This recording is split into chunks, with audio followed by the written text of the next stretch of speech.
salaadiinta ugaaska wasiir xuseen eegas wasiir cuqaasha dhammaan dhalinyarada ka soo qayb gashay qadadan dhaqan qadar sharafeeda eenu ku soo dhaweynayno ugaaska iyo Suldaan Maxamed dhammaantiin assalaamu calaykum waraxmatullaahi wabarakaatu waxa kale oo la yiraahdaa ma badna laakiin waanu wax ma weeye soo dhaweyntii labada ugaaska iyo suldaanka soo dhawaada roobkii baa inoo daay dhulkiina waa timaadeen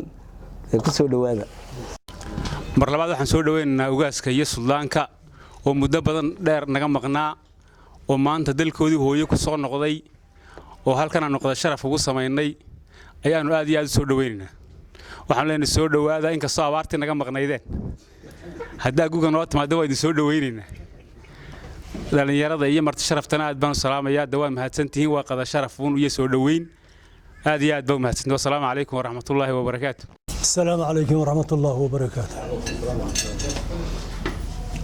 marka hore waxaanu maadnaqay Ilaahaygeen abuurtay alf mar yaanu maadnaqay abaartii iyo dhibaatadii iyo inaga soo jabiyay ina haysatay inaynu ugu mahadnaqno Ilaahayga abaartiina ina taabsiiyay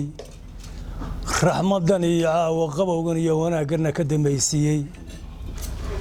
inaynu ugu mahadnaqno waa wax inagu waajib alxamdulillaah rabbil caalamiin inta ka bacdi isgaaska beesha arab iyo suldaanka beesha arab ku maqnaa muddo xagga dibadaha ku maqnaa ka soo degay airportka maanta Hargeysa baan ku soo dhaweynay gacmo furan iyo walaalnimo iyo maxaa dhahay galtooyo waxa weeyaan garab noo soo kordhay weeye waa garab aan sugaynay alxamdulillaah rabbil caalamiin waana mahadsantiin assalaamu calaykum waraxmatullaahi wabarakaatu bismillaahi raxmaani raxiim allahumma salli calaa sayyidina maxamed marka hore waxaanu mahadnaqaynaa ilaahay nimcadiisii noo shubay inagoo waqti badan oo abaara oo kulul ka soo baxnay markii xiga sida odayaashii hore iyo cuqaash salaadiintuba sheegeen waxaanu maanta xaflad ku soo dhaweynay ugaaska guud iyo Suldaan Maxamed oo maanta labaduba dalka ku soo noqday marka munaasabadana wax kala ma ahay waa soo dhaweynta labada madax dhaqameed ee dibadda inaga maqnaa oo beeshoodii iyo salaadiintii kale iyo odayaasha ay soo dhaweeyeen iyo cuqaash iyo dhalinyarada xafladan intaas bay daaran tahay kallay hadalmaha dhina odayaashii baa yidhi intii meesha xaflad ku haboonayd waxa weeyaan waxaan maanta soo dhaweynaynay ugaaska iyo suldaankeennii oo dibadda inaga maqnaa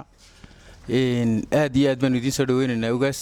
iyo suldaanba ku soo dhawaada waddankeennii alxamdulillaah kolley saa la wada sheegay abaaraa jiray oo abaarihii alxamdulillaah roobkii waa inoo daayo nimco fara badan baynu filanaynaa aad baan ugu faraxsannahay soo maxaan ku dhahaa inaynu halkan ku kulanno bismillaahi raxmaani raxiim alxamdulillaah wassalaatu wassalaamu calaa sayyidina maxamed wacalaa aalihi wa asxaabihi ajmaciin runtii waa sharaf bay tahay inaan ka soo qayb galo munaasabadan qiimaha leh ee lagu soo dhaweynayo ugaas Axmed Cali Mahdi iyo Suldaan Maxamed Ismaaciil Foolgaawo oo labadooduba ay dibadda inaga yimaadeen maanta ugaaska imaaraadka deganaa Sacuudiga deganaa iyo suldaanka oo imaaraadka deganaa oo maanta Hargeysa ugu yimid si wanaagsan loo soo dhaweeyay salaadiinta kale iyo dhalinyaradu halkan de waxay nala joogo Suldaan Barre iyo Suldaan Xuseen Suldaan Cabdillaahi iyo cuqaashi maxaan ku raahdaa deegaanka qaarkood ayaa nala joogo dhamaantood iyo dhalinyaradaasi oo dhamaantood runtii soo dhaweeyay madax dhaqameedka dibadda inaga yimid inoo soo dhaweeyay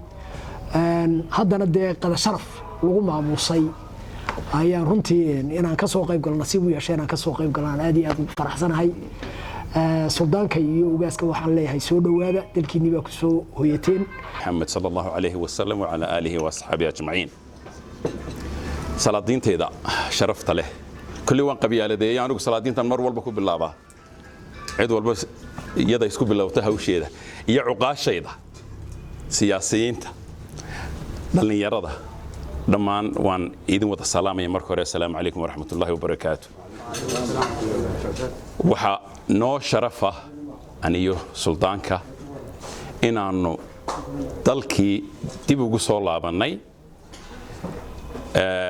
nalaguna soo dhoweeyey dalkii oo inagu soo dhoweeyeen salaadiintayadii iyo cuqaashii iyo siyaasiyiintii iyo waxgaradkii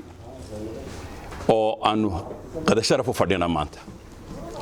marka hore ilaahay subxaanahu wa tacaala abaartii naga soo jabiyey isagaa mahadle inta hadhana subxaanahu wa tacaala mid aan turxaan lahayn oo wixii ay islaamuhu odhan jireen amba iswaal amba lawaa aan ahayn inuu ilaahayna siiyo ayaanu aamiin leenahay mar labaadka waxaanu ku nimid aniyo suldaanku dalab salaadiinta reerku ay leedahay waxaanu soo guriya noqonnay in hawlo fara badan oo reerku leeyahay aanu wax kala qabanno kalana wada shaqayno salaadiintayada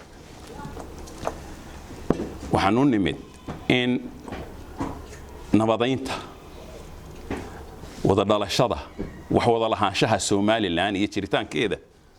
aanu wax fara badan ka wada qabanno intii awood aanu leenahay amba nagu beegan annaga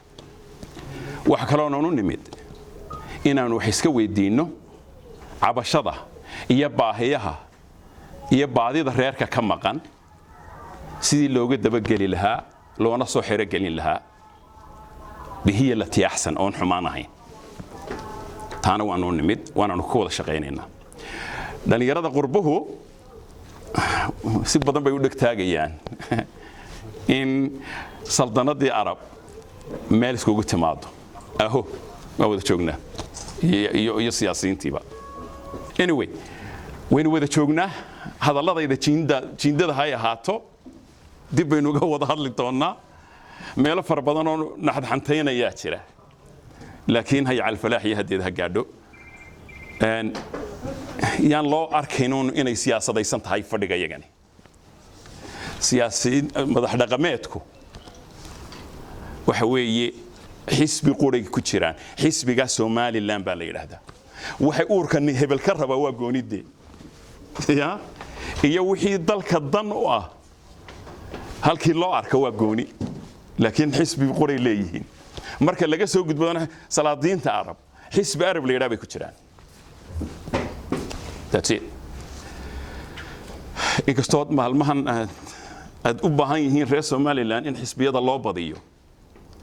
oo saddex xisbidii jiray baa ku yaraaday kanuu ka baxaya kanuu galaya kanuu ka baxaya meesha waa ku soo yaraatay waxa u baahnaan in loo badiyo xisbiyada oo way ka dhamaatay raggii yaacay anyway iyaga dhammaan hadalku ee jiindan u dhiganaya aad baan idin salaamay assalaamu calaykum waraxmatullaahi